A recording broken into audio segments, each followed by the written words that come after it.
Can we have a round of applause?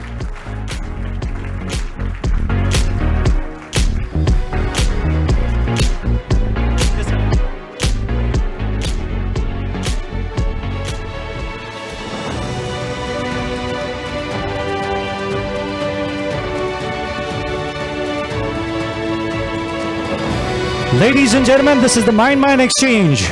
Maruf Raza, Consulting Editor, Strategic Affairs, Times TV Network, in conversation with General Manoj Pandey, Chief of Army Staff, on lean, agile and future ready. How should India's defense be right-sized?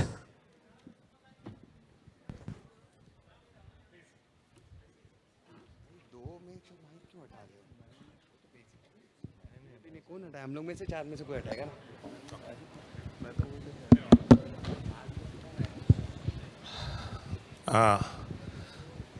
Distinguished members of the audience, ladies and gentlemen, and of course, above all, General Pandey. I'm obviously deeply honored and delighted to be asked to do this interaction with our Army Chief, something which is very close to my heart, having been an Army officer myself. And General Pandey actually would be able to engage you all with the kind of insightful responses that only somebody at his position can give that. I think just a brief introduction about General Saab himself. Has had an outstanding career in the Army, has also been a topper of various courses, including representing India at what used to be the Camberley Staff College, and now I believe it's at Shrivenham. And so the best officer of the batch goes there. So from those early days, it was pretty clear that General Pandey was slated for big things. But I would still say that he's probably the first Camberley Staff College chief that we have. But now the responsibilities are heavy on him, and I'm going to do less of the talking, and nor am I going to grill him as anchors like to normally do, but get the best out of him by actually getting him to explain to us his vision. So I'll start with asking you that, having become chief, I remember years ago when General Sundarji was appointed chief designate, one of the things he did was he made out what he called a tear-off calendar, which means a list of things that, I will accomplish week by week and what have you. And despite having had a mixed reputation for his operations, General Sundarji was clearly a thinking general. We expect the same from you, General Pandey. And so what would be your vision and what would be the key areas that you'd like to focus on as chief? I think it's on. It's on. Good afternoon, ladies and gentlemen, and thank you, Maru, for this very kind introduction. So when I took over the reins of the Indian Army, about 4 months back, so I laid out for myself about 8 to 10 thrust areas or focus areas, and foremost was, of course, maintaining a very high level and have a high degree of operational preparedness at all times, considering the active borders, the active commitment, deployment of our army, both on the western as well as the northern borders. So that was first. Second was also the fact that the army is undergoing transformational changes. We want to move from a manpower intensive army to one which is technology driven, which is more agile, as the topic of the discussion suggests, so that we are better prepared to carry out our mandate in a more effective manner. We are more future ready, so to speak. So these transformational changes in different spheres, be it the organizational restructuring, be it the operational philosophy, be the human resource management philosophy, of which I'll perhaps, because that is something which is topical and we may like to speak of it a little later. So the aim was to re-energize these efforts and to take them forward. Third was also to, modernize the army, and that was to do with infusion of technology. How do you then, sort of from a manpower-intensive army, become more technologically or technically oriented? Next was, of course, maintaining a very high level of morale of our soldiers. Also, equally important was to look after our ex-servicemen and the Veer Naris, who also are very dear to our heart. So these were some of the areas that I set about. And of course, as we went along, you had in the middle of June, the new human resource management philosophy of the army, which was put out. And this is something which is engaging our attention, and that is something which You're talking of the Agniveers. absolutely, yes. So these were some of the areas that I had set about for myself as to how to make the army future ready, to be able to fight our battles of the future in a more effective manner. Okay, so yes, the broad guidelines are there for us to see, and I think the biggest challenge is to get the man-machine mix right, because much as we talk of technology and modernization, you would know it, and many of us know, that the last few hundred yards of victory have to still be measured on foot. So you need highly motivated manpower. You need them to be ingrained with a sense of purpose. We are seeing this with a very technologically advanced Russian army, which is not making a headway in Ukraine simply because I think there is a failure of leadership at various levels. There is need to be redefined on what modern battlefields you can use a soldier, and where technology comes in as a force multiplier and not as something that goes and does a job which a soldier at the end of the day has to do. And that brings me to the next question, and that is clearly about soldiers, terrain, and the enemy, and that's our northern borders.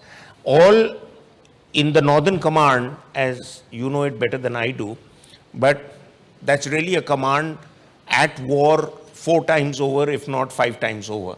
You have the LOC, you have the LAC, you have the AGPL in the Siachen Glacier, you have the men in the valley who are fighting a battle which is been there for decades, and you have the requirement for preparing your forces, equipping them, and getting ready for the next long winter, which is a logistic battle on its own, bullets or no bullets. So how do you see the issues there taking over your attention from the other issues that you have just outlined?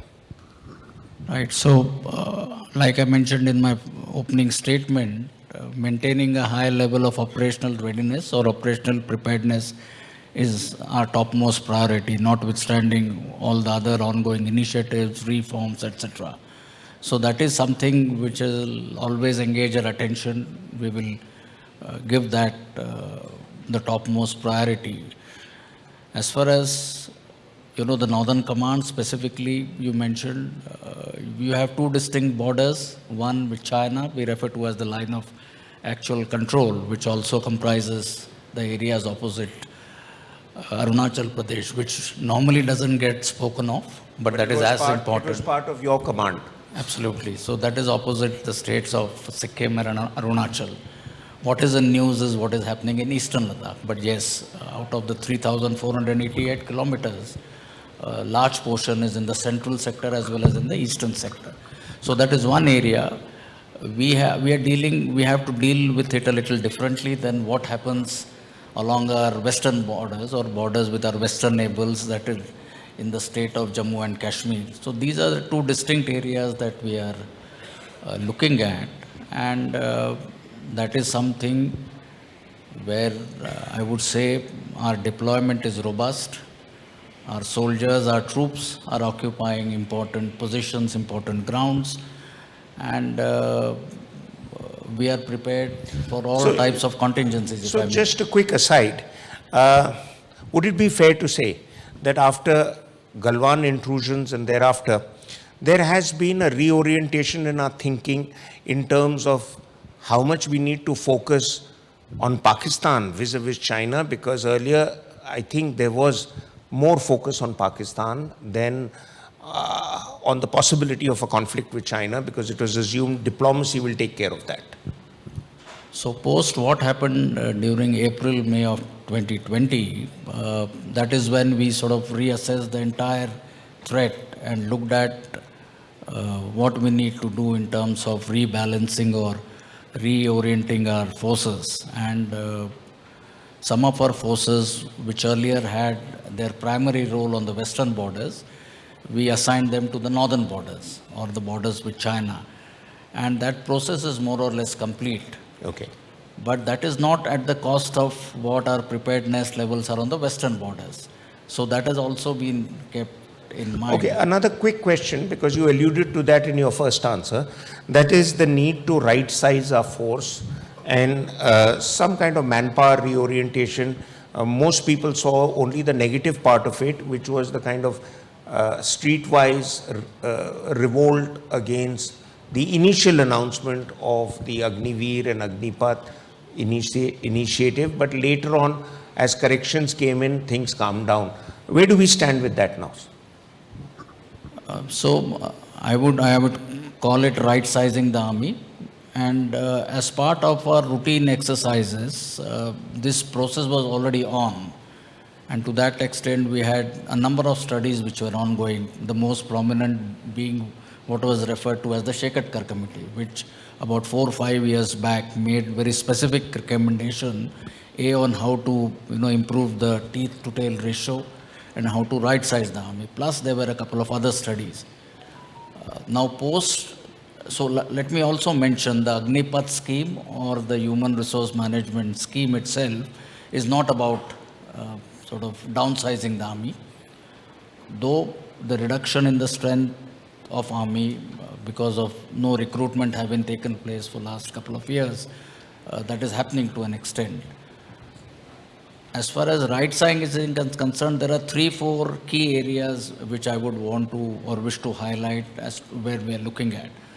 One is, of course, there are certain legacy establishments, legacy units, which we are looking at and perhaps right sizing them, where technology, when you introduce technology, the corresponding requirement of manpower will reduce. To give you an example, in our animal transport units, so instead of animal transport, we are now looking at logistic drones, or we are looking at the all-terrain vehicles. And AI to some extent in all your logistic activities, Yes. which is going to reduce the requirement of manpower. Yes. So that is one. Secondly, we are also looking at certain non-core functions, activities, especially in our units which are in the peace stations. Those services can be outsourced. So that will again result in a considerable chunk of reduction of manpower. Third is also we send a large number of our soldiers on deputations to various organizations. So in those areas also we are looking at if there is a scope, and we have identified certain numbers where we can bring about that reduction. Very good. Sir. Also, I would say the Rashtriya Rifles, which it was raised early 2000 when to look after the situation in Jammu and Kashmir. The situation having improved there, we are examining if there is scope in reduction of the strength of Rashtriya Rifles without obviously compromising on the internal security. Just to clarify to the audience, the general referred to 2 terms which some of you may not be familiar with. One is the teeth to tail ratio. The Indian Armed Forces do have a very long tail, and that is essentially the logistics tail, which they require because our circumstances are very odd under which we operate. Some of us don't know that out of the 18 climatic regions in the world, India operates in 16. So it's very difficult to maintain troops in certain areas where man can only be serviced by a long tail. And the other aspect the general also referred to was about Rashtriya Rifles. Rashtriya Rifles was a force that was created to deal with the insurgency in Kashmir. So it has a very large regular army component, but it also has other elements. So therefore, I think they're looking at right sizing. But I want to move on from manpower related issues to, this whole thrust on manufacturing. Technology that we need for tomorrow and are reducing our dependence on buying from outside. Many of us know that India has the dubious distinction of being in the top 2-3 countries of being the largest importer of weapons platforms from all over the world. So how do we reduce it? If we can make state-of-the-art missiles, if we can make satellites, why can't we get making of rifles and automatic weapons right? So, one of the lessons that we learn from the Russia-Ukraine conflict, which is currently ongoing, is of course the importance of being self-reliant in meeting our defense requirements, be it for sustenance of the kit that we already have or for procurement of new equipment. And aligned to the initiative on achieving Atmanirbharta, I think we have taken some seminal and very important steps towards supporting this initiative and making sure that we have those indigenous capabilities for being able to produce our own weapon systems and other equipment. Just to give you a very broad idea so that you get the sense right, we have about 800 plus defense industry companies, if you like. Out of these 800, in terms of the indigenous content in last 4 years, I would say it has grown almost 300%. We also had currently all the procurements which have been sanctioned for approval or approved in principle. These correspond to almost 40,000 crores. And over the next 8 years, when you do the back of envelope calculation, it tells you that in the next year, it will almost be 8 lakh crores. So that is the kind of potential that we have. The government has come up with a scheme called Innovation in Defense Excellence, so that in which the design and development can be assigned to a private industry up to a figure of, I think, 15 crore initially. So we have about 30 ongoing projects in that manner. We also have what is called as Make One projects, where I have around 40 odd projects measuring about 200, 300 crores are currently ongoing. And out of the total positive indigenization list, where about 310 items were listed out, you would be happy to note that the army accounts for 41% of it, about 126 of them. So there is fair amount of focus, impetus on indigenization, not only for the equipment and systems, but also for indigenous manufacture of ammunition. The industry has stepped up. The startup ecosystem has stepped up in a very, I would say, in an impressive manner. And this is something which we want to leverage, especially in the areas of niche technologies, be it AI, be it quantum computing, be it drones and counter-drone systems. So I would say this has been very encouraging for the last couple of years, and we just need to take it forward.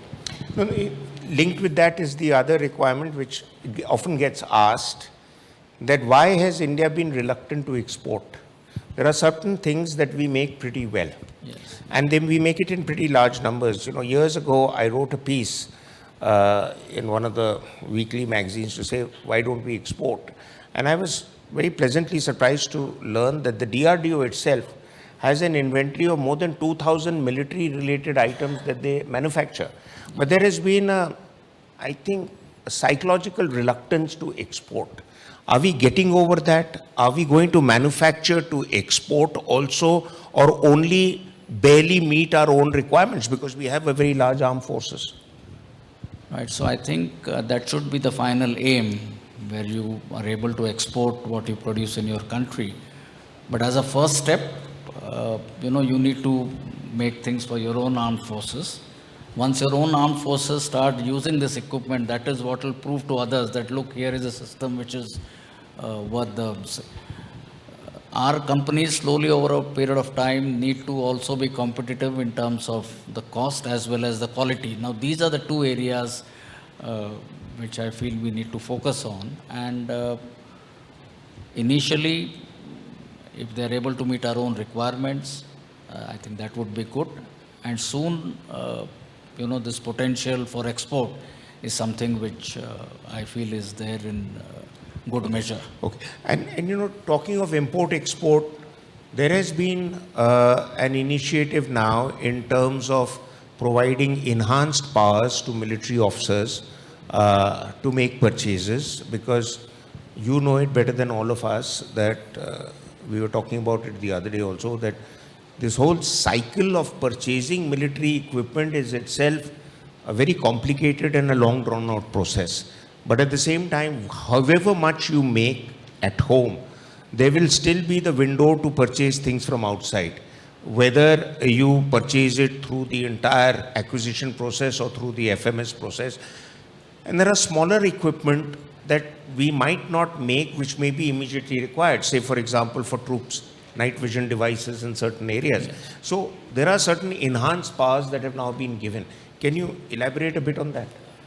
Right. So your first comment or observation that our current procurement processes are indeed tedious, extremely elaborate, time consuming. Of course, it's a different matter that there are steps being taken to make them sort of more, I would say, responsive.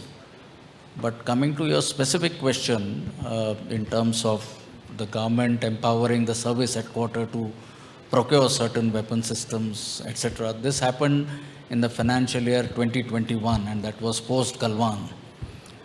So we called it the emergency procurement, where the service headquarters were given certain powers, up to 300 crores, to initially buy certain quantities which were urgently required. Yes. Also, so that you purchase these systems, test them, try them out, and that forms the basis for you to then go for larger sort of big ticket procurement projects. So in 2021, there were about 68 or 70 different, if I may, contracts which we went into, total amounting to about 6,000 crores.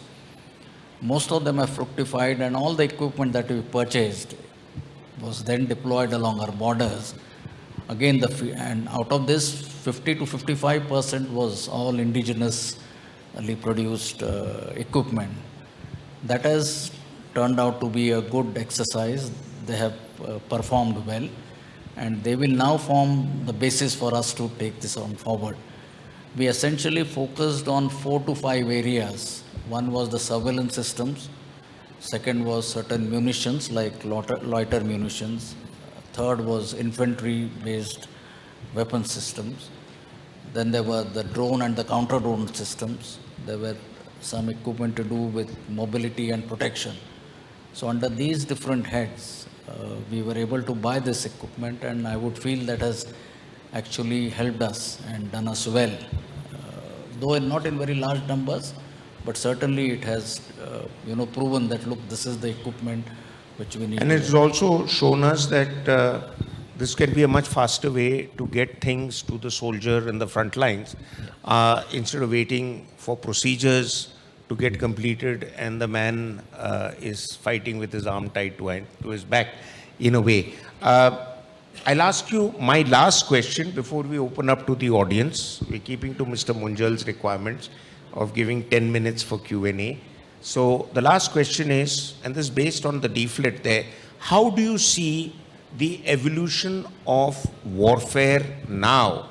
I'll throw up one idea, and which is, it was said that just like tanks 100 years became the defining instrument for warfare, drones now are becoming the defining instrument of warfare. And as of this morning, Azerbaijan and Armenia, which have defined the role for usage of drones in battle, have again gone to war. Yes. So, if I were to mention about the character of war in future, one aspect is I think the emphasis on the non-contact nature of warfare is something which we'll have to seriously look at. And that includes the components of cyber, your space warfare, as well as information warfare. Now, there are some very good lessons that come out of what is again happening in Russia and Ukraine, especially in the context of all three that I mentioned. It is, the need for armies to focus on these has come out loud and clear. But that notwithstanding, the Russia-Ukraine war, which is perhaps the closest that we have a reference point, has also disproven a lot of hypotheses. And let me count some of them. There was this idea that in future there will be no wars of the year, but that has been proven wrong. You're already into the 6th or the 7th month. So the relevance of hard power, I feel, will still remain, especially in our context where we have disputed borders with two of our immediate neighbors. Secondly, we were made to believe that wars in the future will be very short and swift, and because of number of reasons, including diplomatic, international pressures, the two adversaries will not be or will be constrained to continue fighting. But that has again not been the observation in this war. The third, relevance of the heavier war fighting platforms, such as tanks, artillery, guns, the rocket artillery and the likes. But again, notwithstanding the preeminence of drones, etc., these three war fighting platforms which I just mentioned, they still seem to be relevant. So we need to strike a very good balance between what capability you need to have to fight a classical conventional war vis-a-vis what you need to have if you were to fight in the gray zone, let us say in a situation such as this that you have on the China border. The requirements, I would suggest, are different, but we need to strike the right balance. But certainly, technology, infusion of technology, etc., it has a role. But if you have to guard the disputed borders, just as in our case, then even the importance of the numbers or boots on ground in very colloquial speaking terms, I think that I feel is as relevant and as important. I can't agree with you more, General Saab. I'll open it up to 3 questions, time being a constraint. We have 8.5 minutes. So no statements, please, just a question. You want to identify yourself, so much the better. Yes, sir. First person there. Sir, with due deference to you, you remain general 10 to 12 hours a day, maybe even more. How about when you are back home, do you maintain to be general there? Or submit to your wife and children like us? How do you manage it? So back home, I'm not the general, somebody else is the field marshal. So that is why very short but on a more serious note, you're right. I think once you get back home, then there are other pursuits. You have friends to meet, you have other things that engage your attention, your hobbies, watching sport, etc., which, of course, it takes the mind off your work. And yes. Next question, please. Sir, General Saab, recent time we have many of the secretaries from a technical background like scientists, and there has been great demand from defense also to have a defense secretary from defense background. So what is now going on? And second thing, recently visited Nepal for a promotion of Agniveer. So what is the response from Nepal? So if I got the question right, you are asking what is Nepal's response to the Agniveer scheme? Defense? Defense secretary from defense background. There is a demand from defense secretary to be from defense rather than a IAS. Defense secretary you mean, right. Well, I think sometime back the Department of Defense was restructured. You created a Department of Military Affairs with the CDS or the Secretary DMA at the helm. I think the system which is currently in vogue is working well. So, in terms of the Defense Secretary's role, I mean, there's clear division and distinction of responsibilities, which I feel is perhaps adequate for the time being. It is a very sort of complicated subject which needs for you to probably go through a couple of books. I've written one on the subject. So that will explain a bit more that it's not very easy to do away with those who are well entrenched in a particular system by trying to superimpose a new lot on them. It's a long drawn out affair that I think the general will need to give a separate talk. Next, Agniveer, Nepal. Right. So, to the Nepali government, and I was recently there in Nepal on a official visit for 3 to 4 days. So we were able to explain what are the benefits of this scheme and how good it is not only for the individuals but for the society and the country. I think at a suitable time, at appropriate time, the Nepali government will take a call, and I am hopeful that they will, continue with the scheme. I think the scheme needs to be understood in some more detail. It is well intentioned, and there's not going to be any storm or turmoil overnight. There were a lot of people who were just being egged on, half informed. So overall, the scheme has, in any case, whatever you say, it'll pan out after 10 to 15 years. So you're not seeing it overnight happening. Next, there are so many hands up. 2 questions more and we are done. Yes, yes, one there and one there. Well, there might be 2 different subjects. My name is Nikhil Kochar. We take a lot of time to procure whatever we really need. 20 years to make an aircraft carrier or to take a decision to import planes. Any thoughts on where we need to improve our project management or decision-making skills, please? Right. So that's a very important question, and let me, the entire acquisition process, and we have what is called as the DAP 2020. So that was the latest edition, and in the last 4 years, I think the acquisition process has undergone 3 changes, and changes for the good, purely with the purpose of making it more responsive, squeezing the timelines. And some of the issues I wish to flag is, of course, the testing, trials, and the inspection.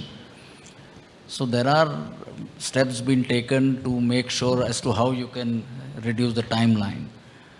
Secondly is the concept of spiral development. So even if the military or the army wants something, let us say, on a scale of 10, if you need something which is valued at 10, when initially if the, manufacturer comes up with something not at the right there, but maybe without compromising our operational requirement, you accept it as a stage 1, and in a spiral development, as we go forward, then you accept, better improvements. We are also looking at a concept. Presently, you have the L1 concept, wherein you lay down your technical requirements, and whosoever is the lowest, then you give the contract to her. We are now looking at something called as a L1 T1. Now, this has been in the works under consideration for some time, wherein perhaps you give do a benchmarking of price, and for that price you see as to who best or what best you are able to get. There is also certain reforms being done in the inspection procedures as to how can you then cut down on inspections. Can you look at self-certification on certain processes in the manufacturing ecosystem, and likewise. So the requirement to reduce the complete defense acquisition process has been, I think, well identified some time back. And let me assure you, a lot of reforms and positive reforms for the good are taking place in this area. Just for the, if I may take the liberty of just taking a minute, the acquisition process is of 3 types. One is straightforward, that's you ask for types of equipment that are available for, say, a type of helicopter you want. And by the time the proposal comes and then a testing starts, no NC process, etc., shortlisting, price negotiations, etc., it takes 5-6 years. But if you desperately need something, as things happened with the Chinese intrusion, then the authorities are empowered to do quick FMS deals with countries with equipment that you may have already used and tried, or they have tried them in battle. It was under those kind of arrangements that the Rafale deal took place, because if it prolongs endlessly with no decision coming about. So there are options to buy them quickly if you want to, but if you want to go through the producer, supplier, buyer, entire engagement and having a graph of 30 to 40 years, then you have to be dead sure that it will last 40, 50 years. That's the reason why military equipment takes place. But there was a question here that somebody wanted to ask. Please go ahead. The mic. General, I am Pavan Malhotra. Your presence here reminds me of Devlali, the artillery town where I was born. Childhood memories of Brigadier Charanjit Singh and Vashisht. My question to you is, when do we see you, you are very articulate, when do we see you as the CDS of the country? No, that is something out of the syllabus, so I can't really answer this. That's actually would be better if you ask Mr. Doval that. Okay. At that note, ladies and gentlemen, I'm exactly on the time up as it's flashing in front of me, 0000. I've done my duty, sir. If you have anything else to ask, please ask. Mr. Munjal has the prerogative of asking the last question. Otherwise, we are done on the given time. There are areas in which we have said India has leapfrogged a few generations of development. Whether we look at our new digital payment systems, you look at the telecom systems. Is there such a possibility, because you talked of use of technology, etc.? Do you think we can leapfrog and get ahead of many other nations because of the openness and access to new technologies that are available today? Right. So, yes, I think we need to identify some of the technologies where, it is not enough, I feel, to catch up and look at only what happens in the next 5 years. I think we, especially in the context of warfare, we need to identify as to where will warfare be 25, 30 years hence, and then identify as to what is it that you require, so that once you start working on that requirement now, perhaps we'll be able to. So maybe space is one such area where we can look at this thing, and of course cyber, but there would be many others. Thank you, sir. Thank you, sir. Thank you, sir. So just one moment. Inspired by this truly enlightening discussion, we have a question and we have to go for the audience poll. The audience is going to vote. Can we have the question, please? Again, you see, this is the way you're supposed to use your voting pad.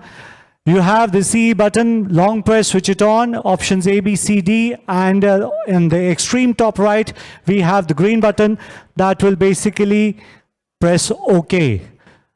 So can we have the question, please? The Agnipath scheme is necessary to build a young, modern, and efficient armed force. A for agree, B for disagree, and C for can't say. Once you've logged in, don't forget to press OK.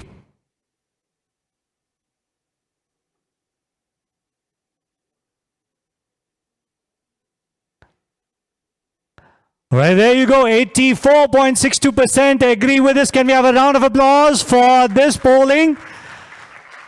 And without further ado, I would request Dr. Pavan Munjal, Chairman Managing Director, Hero Motorcorp, and Mr. Sunil Kant Munjalji, Chairman, Hero Enterprise, to kindly grace the stage and present a memento to the esteemed General over here, and of course, Mr. Maruf Razaji. So पहले general Manoj Pandey ji के लिए जोरदार तालियां. Thank you, sir, for giving us your precious time. तालियां जोरदार होनी चाहिए. Come on.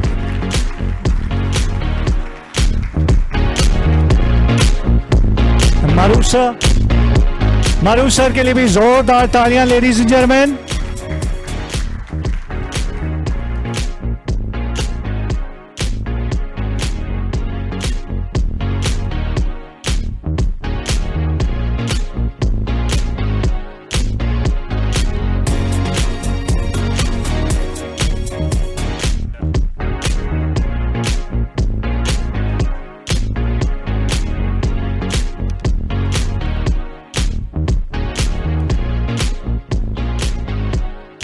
Thank you. Would humbly request to please keep some space open.